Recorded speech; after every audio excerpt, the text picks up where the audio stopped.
Welcome to Double Trouble, Macdonald-Laurier Institute's new podcast series, where we explore the implications of an emerging axis of authoritarianism between Russia and China for Canada, for our allies, friends, and the world.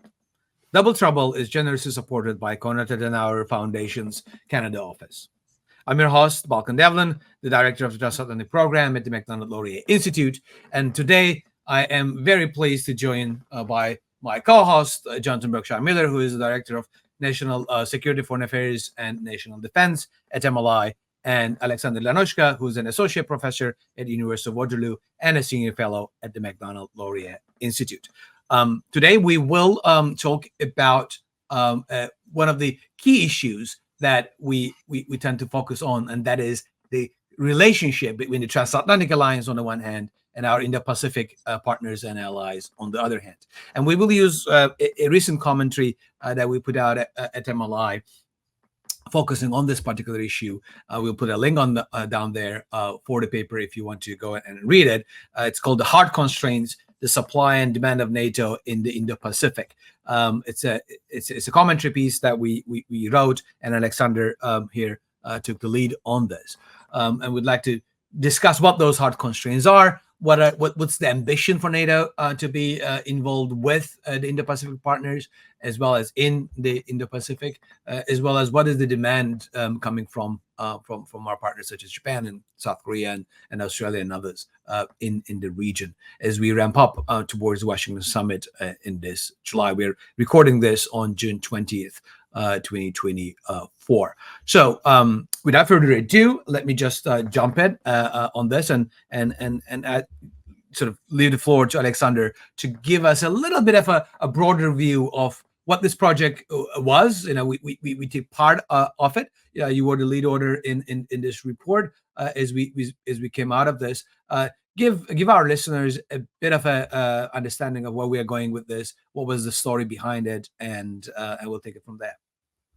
Thank you, Balkan. It's a pleasure to have this occasion to speak to you both today on these very important issues. The report that the three of us had published very recently is part of a larger project that was funded by the Mines program at the Department of National Defense, administered at the University of Waterloo, to be sure. And this is a project that focused on how the rise of China had implications for various aspects of NATO policy or NATO members' interests, for that matter. And we've had, as a result of this funding, the ability to participate in international conferences, including one that we co-organized with the Center for Security, Diplomacy, and Strategy at the Brussels School of Governance in early 2023. We've also participated in other conferences and workshops in Tokyo and Ottawa. We were able to fund the production of 3 policy briefs published at International Journal. And those 3 policy briefs touch on Japan's perspectives on NATO, how China's rise had implications for technical standardization, which is of security importance to NATO. And we also had another piece on space capabilities and how the burden borne by the United States is very disproportionate relative to the rest of the alliance as regards to space capabilities and how China's own rise there could have implications. So our own report puts everything together more or less to describe what is the role that NATO could potentially play in the Indo-Pacific, what is in fact asked of NATO on the part of its partners in the Indo-Pacific. And as the title indicates, there are hard constraints on the supply and the demand side. And I'm sure we're going to have an opportunity to get into what those constraints really are more specifically. Excellent. I mean, I think the notion that we need to think in a multi-domain, pan-domain area, both in the military sense, but also within a broader political sense, and how different allies can work with different partners in Indo-Pacific, but also the alliance itself need to think about engagement with Indo-Pacific partners is going to be a crucial notion as we go through. And Jonathan, I want to turn to you. This is a theme that we have been hammering home here at MLI for a while. That although these are different, theaters of operation, transatlantic, region alliance, and the Indo-Pacific, they are intimately linked and interlinked, and we need to sort of think about those interlinkages, those bridges between these two alliances more closely, because something that happens in the transatlantic area will not stay there. And the same story for the Indo-Pacific. So our allies need to really realize how interconnected we are when we face this double trouble, right? The Russia and China rise, and how we need to deal with that. So let me turn to you. You have been very recently in Schuman Forum in Brussels, and then in Shangri-La with the IISS Shangri-La Forum in Singapore. What are your sort of key takeaways when it comes to some of the issues that we have discussed in the paper, both on the sort of the supply and the demand side, when it comes to NATO Indo-Pacific relations and the constraints that we have talked about? Well, thanks very much, Balkan, and my thanks again to Alexander for leading this effort. I think, as he mentioned, this scopes a number of different conferences that we attended in Tokyo, Brussels, also in Paris, and in Ottawa. So a couple of takeaways here, Balkan. First is that Canada, if you take this from a Canadian perspective, and we've talked about this often on this podcast and also in some of our conferences and papers, we have a unique position geographically and geostrategically when thinking about this, of realizing the interconnected challenges with the Indo-Pacific and with the transatlantic, of course, being a founding member of NATO, increasingly being more invested in the Indo-Pacific with an Indo-Pacific strategy. So I think we do have a unique position, and I would argue even a responsibility to be pushing this interconnected strategic realm with our allies. The second part is that even though these challenges and these interconnections have been there for years, well before 2022, for example, in Russia's reinvasion of Ukraine, the discussion is still quite nascent. So I think it's important that when we're contextualizing some of the issues that came out in the paper and in the study and came up in many of the conferences, that the discussion, the serious discussion of NATO and the Indo-Pacific is still only a 2 to 3 year discussion. You date back to NATO's strategic concept in 2022 in Spain. And it's important to actually note that the drafting of this strategic concept came before Russia's reinvasion of Ukraine. And this was the first sort of example of NATO saying, look, China is a long-term strategic competitor of the alliance, affects the alliance in a number of different ways. And then the Madrid summit in 2022, of course, before the reinvasion of Ukraine, was really supposed to be the Indo-Pacific summit. It was the first summit where the AP4 leaders, the Asia-Pacific 4 members, Australia, New Zealand, Japan, and South Korea, all attended for the first time. They've attended every summit since. And it was about, the NATO has to look at partnerships. In addition, of course, to its core responsibilities and area of responsibility in Europe, what partnerships can be most important. So I think that context is important. And one of the things I found very interesting about this whole exercise, and maybe Alexander and you, Balkan, can chime in on it as well, is some of the frankly the myth busting. I think when talking about how NATO is engaged in the Indo-Pacific, is engaging with Indo-Pacific partners, might be engaging with the region, there seems to be a lot of mythologies about how this might work. So I think part of the importance of these discussions was actually starting to get down to the brass tacks and say, okay, look, what really can NATO do?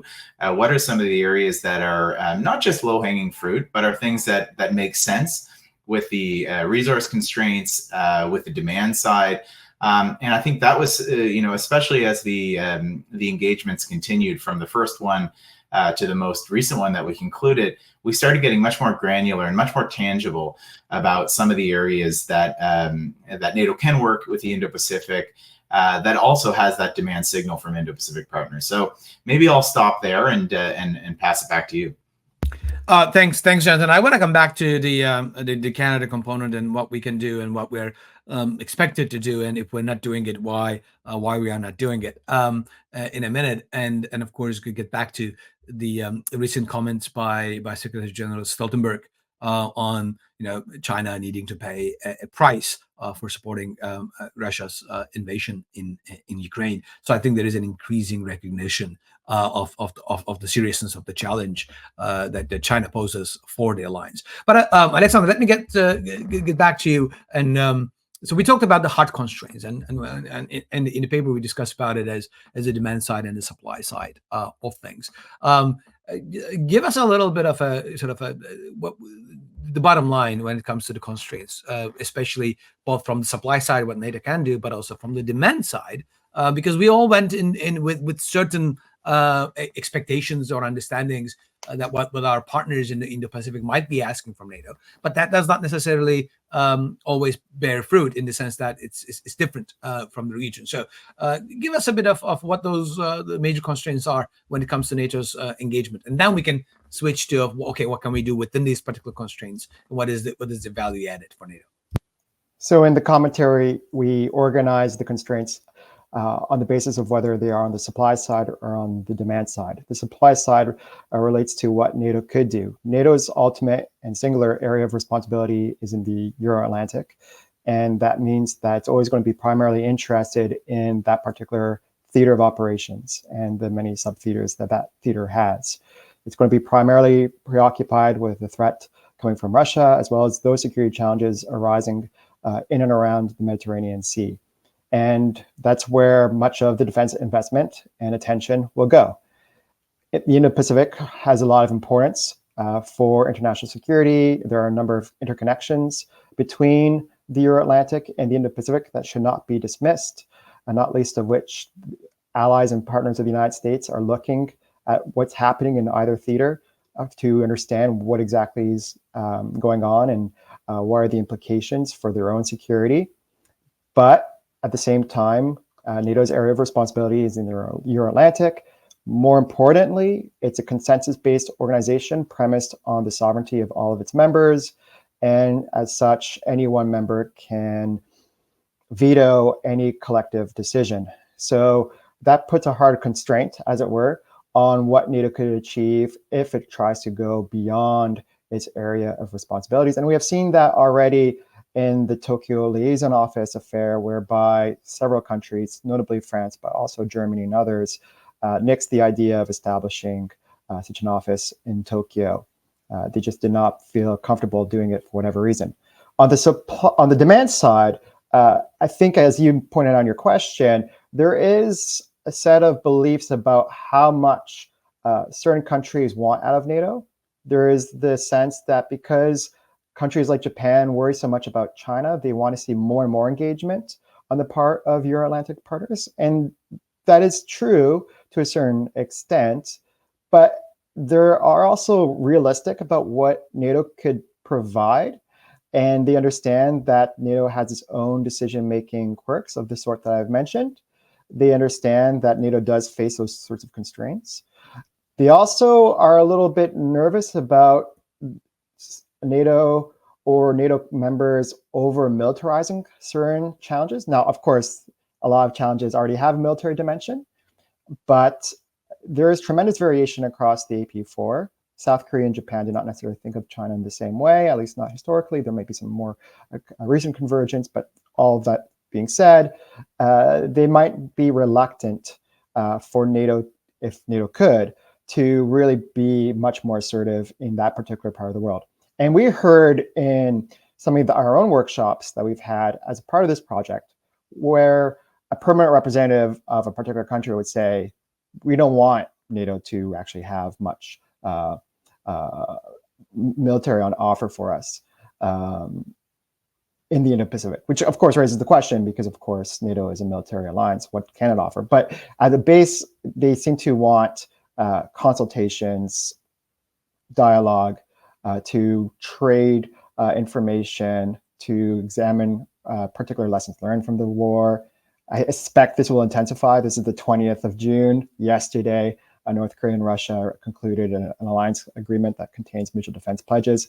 That only goes to show that these sorts of interconnections are going to be made much more forcefully. But even so, there will still be that reluctance on the side of our partners in the Indo-Pacific for NATO to be too involved. No, that's great. And again, I think as the Japanese ambassador to Ottawa often say, in the events that we had the pleasure of hosting him, today Ukraine, tomorrow East Asia, right? I think there is a very clear understanding of the interconnected there nature of it, but also the regional variation. I mean, we talk about the Indo-Pacific, but it's almost exactly the same way of talking about the transatlantic, in which you have 32 members here when we talk about the NATO.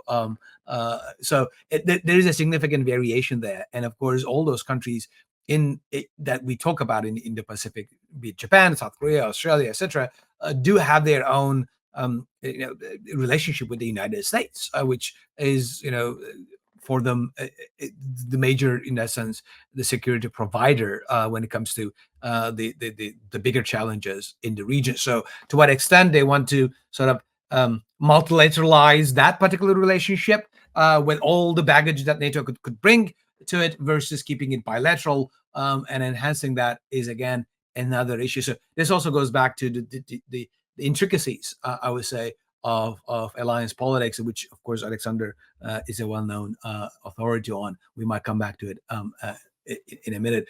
Jonathan, let me turn to you. You are an old Japan hand, not old in the age, but also in experience. So when you look at from how Japan particularly perceives the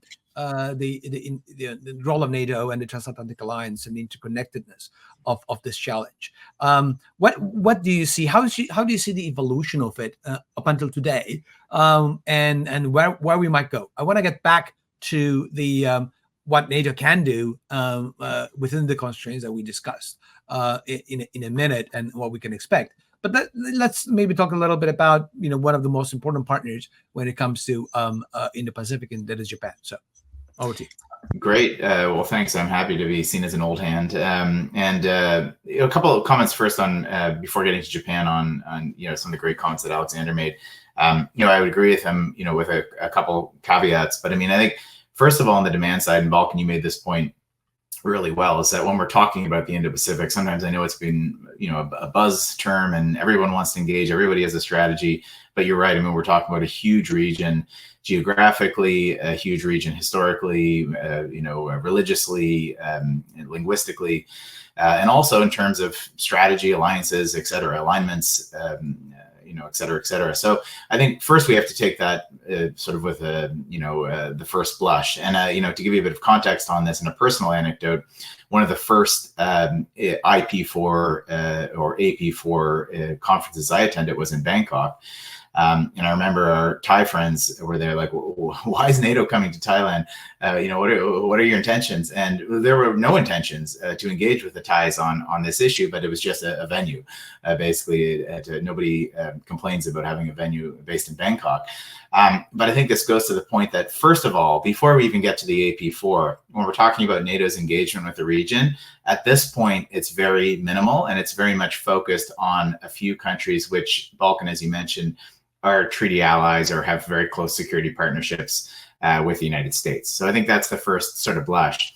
And then once we get further deeper into the AP4, you're also right that we're dealing with very different situations. We have Japan, South Korea, New Zealand, and Australia.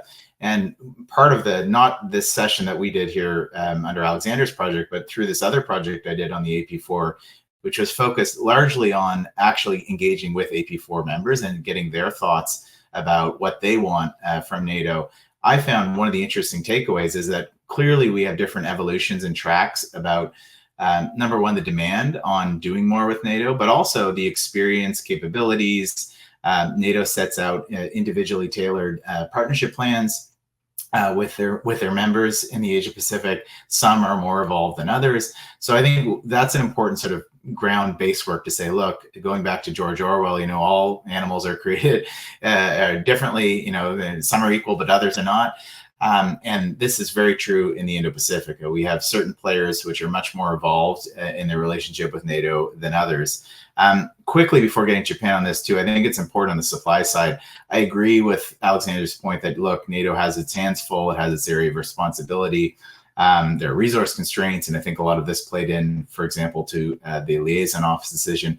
I don't want to fully let them off the hook, though, because I do think this is valid, and there is the AOR issue. There are some resource constraints, but I think there's this other amorphous issue that is not being addressed, and I think that should be talked about, is the sensitivities that they see this engagement in their relationship with China. And I think, not saying that they're using other examples as a fig leaf to sort of hide away from these, these very legitimate issues that NATO has and legitimate resource constraints. But I think that's something that's come up in a lot of our bilateral dialogues with members of NATO, not to name names in Europe. But I think there is this sense that, look, if NATO reaches too far into the Indo-Pacific, how will China react? We've already seen China's public vocal reactions to this. So for us to dismiss this as a factor, I think would be insincere as well. I think this is a factor. It may not be one that comes out in the public messaging, but clearly I think behind the scenes, this is a big factor in several NATO members saying, look, we just don't feel right now is the time for the Indo-Pacific. Before getting to Japan, I think this is a very important point. So I want to sort of get Alexander's takes on it too, because I completely agree that there is a sense of almost Russian-style reflexive control going on that the PRC exerts over some of the NATO members by threatening certain actions, but would they follow through is a different story. But my concern is that reluctance and the bureaucratic inertia is the first role in any bureaucracy is not to take risk. To what extent that is a problem, and that would hamper potential creation of procedures in terms of a crisis, having better communication lines, etc. And the thought that if Europe just be more careful not to step on China's toes in the Pacific, it will be fine if something goes down inside China Sea or elsewhere. I think it's an illusion, right? It is not. That's not going to happen. And something we have been saying quite a while, openly and also in closed forums, is that if Europe broadly thinks that they can sit this one out, if there is a military contingency, be it in Taiwan Strait, in the South China Sea, or elsewhere, and in Indo-Pacific, they're sorely mistaken. So I think having this sort of we'll just stand back. This is not our fight. So let's not antagonize China by opening an office and send one guy to Tokyo is, I think, a misguided attempt. I don't necessarily want to call it an appeasement, and that's not what it is. But it is very dangerously veering towards okay, we're not doing anything sort of line. Alexander, let me get back to you on this issue, and then I'll get back to Jonathan about Japan. Of course, it is an issue. European NATO comprises 30 members, and there's tremendous variation across those 30 members. You have Lithuania, who's very assertive on issues relating to Taiwan, but doesn't really have the capability necessarily to do anything with respect to a contingency in the Taiwan Strait. In that sort of part of the world, more specifically. And then you have a country like Hungary that invites Chinese intelligence assets to set up shop on its own territory. So it only takes one country to veto any alliance decision. As I've mentioned, that's not a hard task for a willing adversary like what China could be. If it wants to undermine the efforts of the alliance in going about a strong effort against China, not that I think there's an appetite for it anyway, it just would not be hard to do. It doesn't take much to cultivate elites, especially if there are some countries that are softer than others. But the fundamental problem that really with China is that, again, it has a lot of economic heft, and for many European countries, they see China as a very attractive trading partner, or at least they have in the past. Their growth strategies are tied to China to a certain extent. So it's not so much cloak and dagger as it is economic elites being of the mindset that the cost of exiting such a relationship would be too high as not to be worthwhile. So there is an element of self-deterrence there as well. No, exactly, and that's why we titled the the commentary as hard constraints. There are very significant constraints there. To what level, and that also explains, I would say, the demand side, because partners are also cognizant of these hard constraints institutionally that exist in NATO, and they might be worried that this might dilute their particular relationship with the United States on the bilateral level, right? So there is a reluctance on that part too. Back to Japan, Jonathan. How does Japan see how the evolution of Japan's perspective when it comes to NATO involvement in Indo-Pacific? Well, first of all, I should do a little plug that those interested in Japan should obviously check out Michito's great paper that was done through this project that Alexander did, and Michito's a great expert on this issue. But I think why Japan's important is it's a reflection. Again, there's different considerations for all the AP4 members, so they all have different approaches to this. But I think it's an instructive approach to look at how their trajectory with NATO has changed. And I would frame it, I don't want to dismiss the fact that NATO is a non-factor for Japan. Of course, it's an important factor, but I see it as part of the strategic lattice work that Japan is building with partnerships and alliances.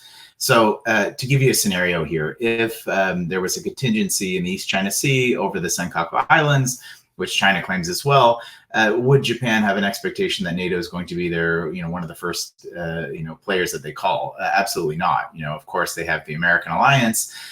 They have all sorts of trilateral, quadrilateral security partnerships in the region. They have a growing security partnership with the EU itself. So I think that it's important to contextualize the engagement with NATO. I don't want to say it's purely diplomatic and purely political, but Japan sees it as part of this broader lattice work to create as many overlapping engagements, especially with key members in Europe as possible.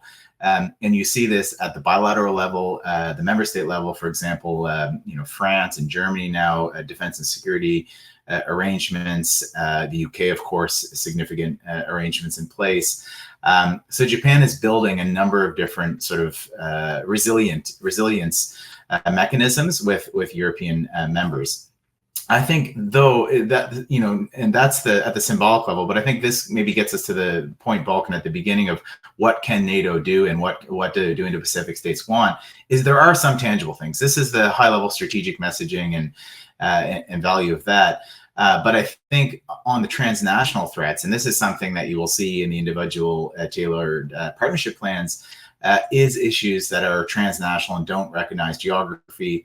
Some of this goes onto disinformation, onto cybersecurity, et cetera. So those are areas where Japan says, hey, look, this is not just purely symbolic. We see areas that NATO actually has a lot of expertise on, including the member states, but the organization itself. And how can we benefit from the expertise that we have? Clearly China, while it may not be an AOR challenge in Europe, these threats don't recognize geography either. So they're challenges to NATO members too. So I think those are the areas that I see as most tangible in the short term to move forward on. No, excellent. I think this is a good way to sort of veer towards what can be done then, right? And Jonathan already highlighted some of the levels of engagement, be it cyber, be it space, be it disinformation, that we both could learn, both our Indo-Pacific partners as well as NATO and NATO allies can learn and collaborate together. Alexander, so given the constraints we keep talking about the limits, but within those limits, there are a lot of things can be done. So as an institution, so institutionally speaking, NATO, what are the opportunities that NATO can engage with the Indo-Pacific partners within the constraints that we just talked about? And then I'll get back to Jonathan about what role Canada might play within this construct before wrapping it up with what we might expect from the NATO summit in Washington. So over to Alexander. What NATO could do within these constraints? So I suspect that one area that will elicit a lot more attention is the alliance between Russia and North Korea, because the membership of that alliance straddles both theaters, literally. And so there will have to be much more consultations and dialogue as to how to think about that particular alliance and what it means for international security, as well as alliance interests in both the Euro-Atlantic and Indo-Pacific theaters. In fact, it might help South Korea rid of itself of some of its hesitation.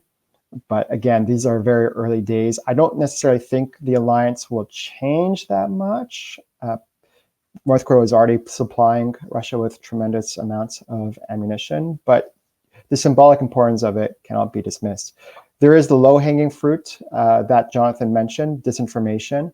There is a common concern in both European allies of the United States, as well as in Canada, as well as in the Indo-Pacific, as regards to the challenge posed by Chinese and Russian disinformation.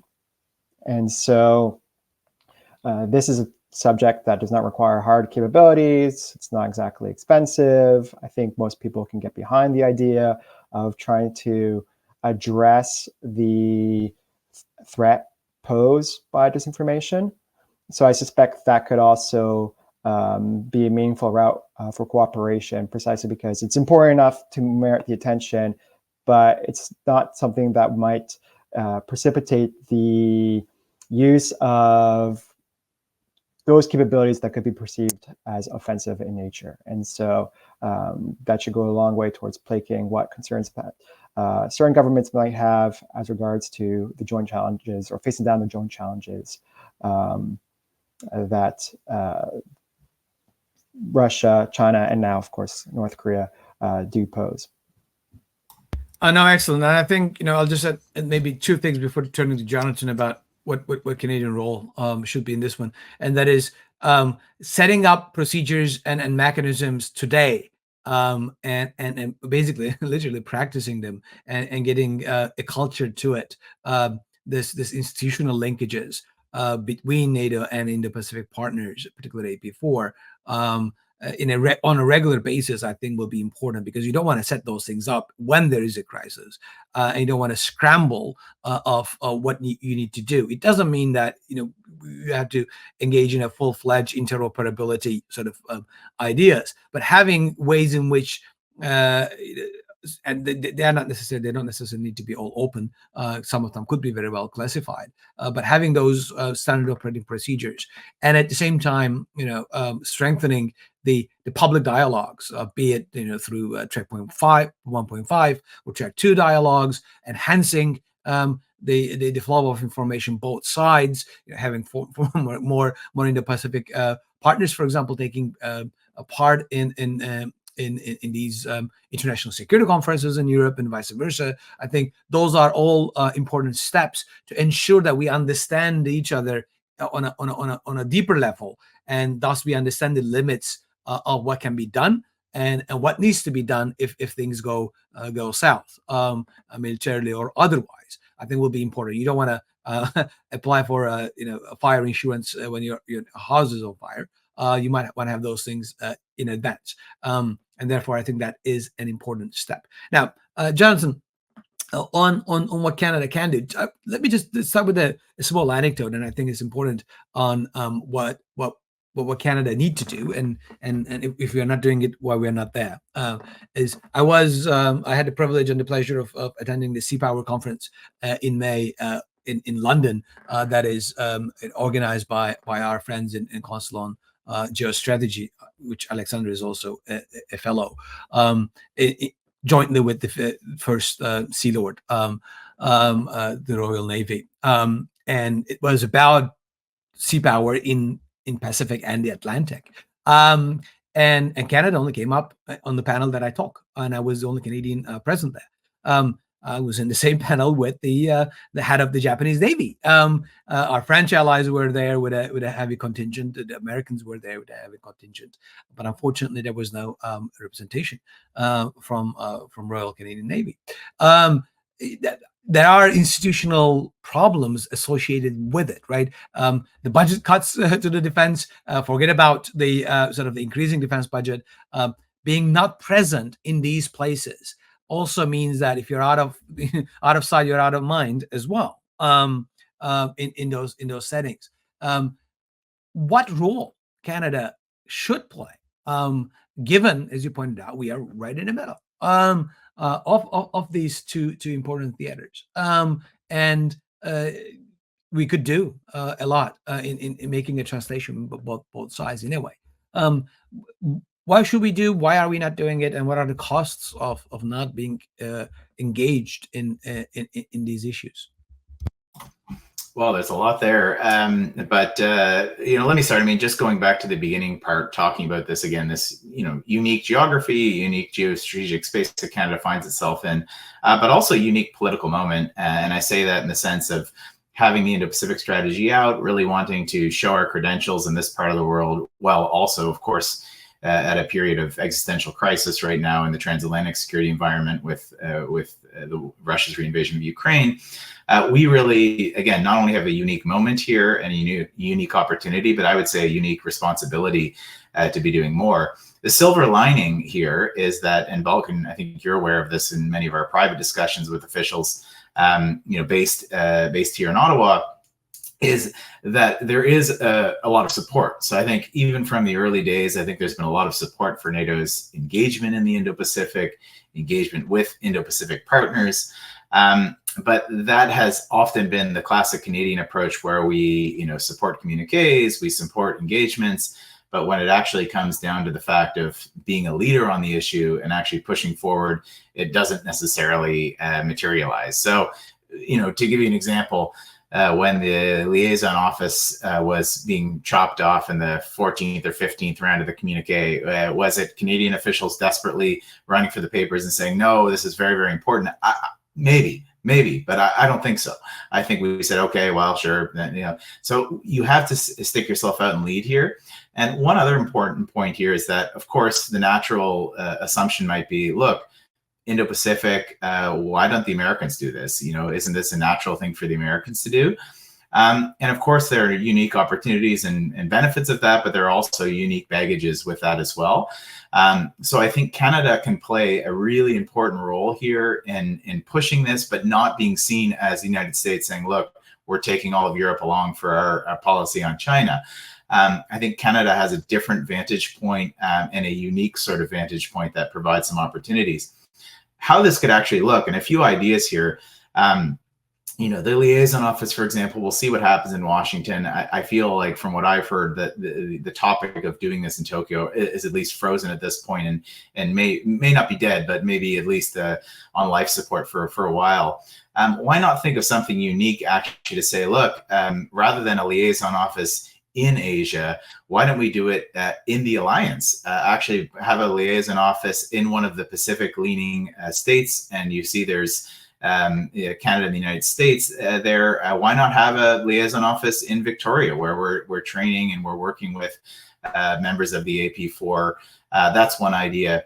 Another more expansive idea, which could be complicated, considering we just opened a center of excellence on climate change and security, would be say, hey, let's step up and think about doing a COE focused on the Indo-Pacific, again, based in Victoria or based on the West Coast.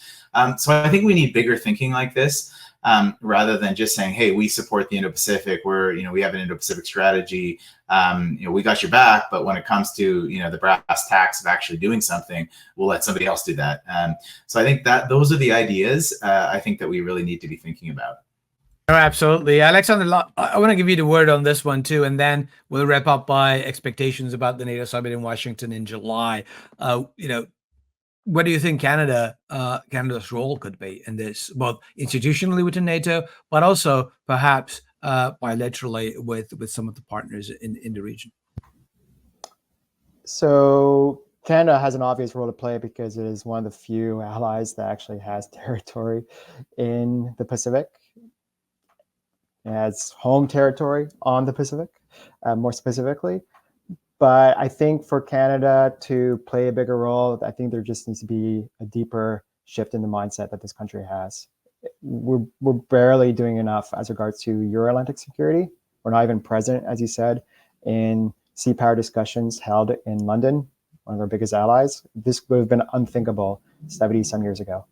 The Royal Canadian Navy has really fallen off, and that's not to its own fault. That's the fault of the politicians we elect. So short of a major change in how government sees itself as a provider of security, I'm a little skeptical of Canada playing any role, in part because it just does not seem to be interested. So we'll see how things go in the next few years. Canada will have to be interested. If you're not interested in geopolitics, geopolitics is interested in you. To paraphrase Trotsky, Canada still needs to wake up, unfortunately. No, any such role.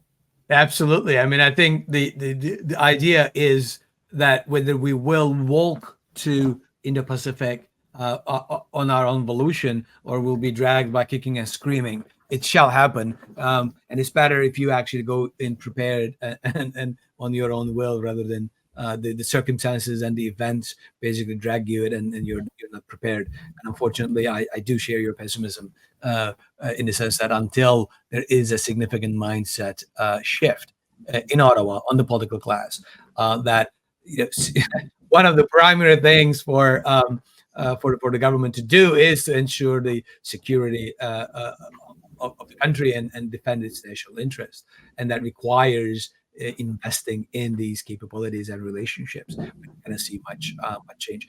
Let me wrap up by asking both of you what your expectations when it comes to, particularly in the Pacific context, in the summit in July in Washington, the 75th anniversary of NATO treaty, the founding of NATO.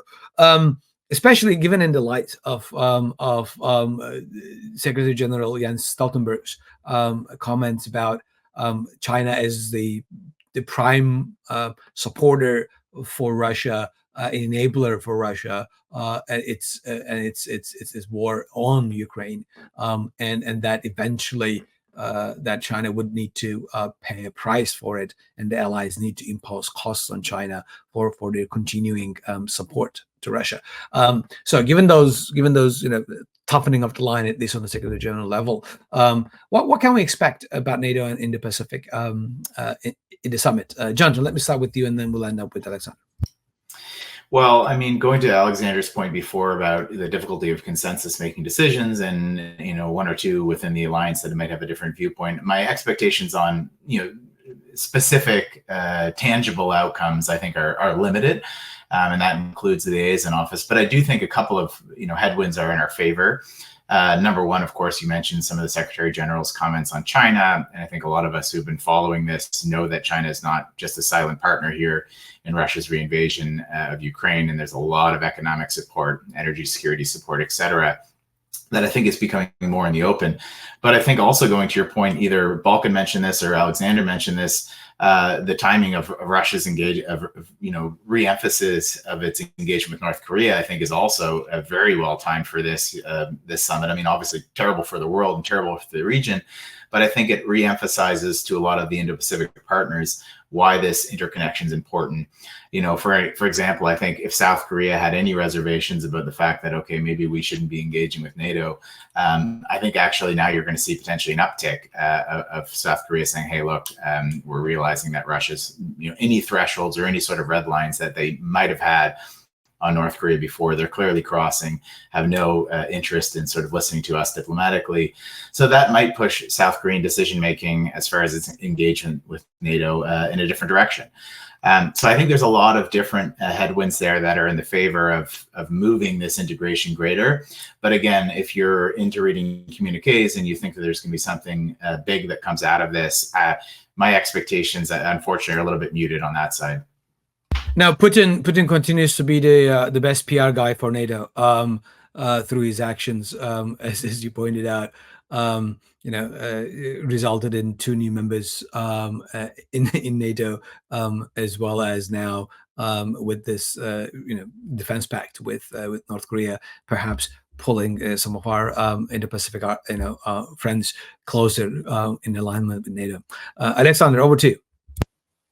To be fair to NATO, its language on China has become more strident in the last 5 years. If you look at the language of the 2019 communique that resulted from the London summit, China was discussed only in terms of, quote unquote, its opportunities and challenges that it presented. Whereas the 2022 strategic concept was much more assertive, I think going as far as to say that China posed a particular challenge, more so a challenge than an opportunity. in part because of its disinformation, support for authoritarianism abroad, and so forth. So we have to understand the Secretary General's comments in that light. There has been a shift. Of course, NATO moves as fast as the slowest ship. And the slowest ship, unfortunately, is a country that begins with the letter H and rhymes with Hungary. But it's still going to probably have to address the Indo-Pacific challenge, in part because of everything that's been going on. In terms of deliverables, I'm with Jonathan. I don't expect very much. But again, the European security architecture is much bigger than NATO. There could be all sorts of different formats, whether bilateral or minilateral, that particular like-minded countries can still use to address the challenge posed by China as they see fit. Of course, there are major economies of scale to exploit if it can be done at the EU or NATO levels, but short of that, they can still do quite a bit. And I think they will do quite a bit because the challenge is too obvious. It cannot be ignored any further. Excellent, gentlemen. Well, thank you both for joining me today to talk about NATO and Indo-Pacific. For our audience, the paper is Hard Constraints, the Supply and Demand of NATO in the Indo-Pacific. You can go to Macdonald-Laurier Institute's website to read the paper and our full recommendations on what can be done within these constraints. I would like to once again thank our friends at the Konrad-Adenauer Foundation's Canada office for their generous support that made this podcast possible.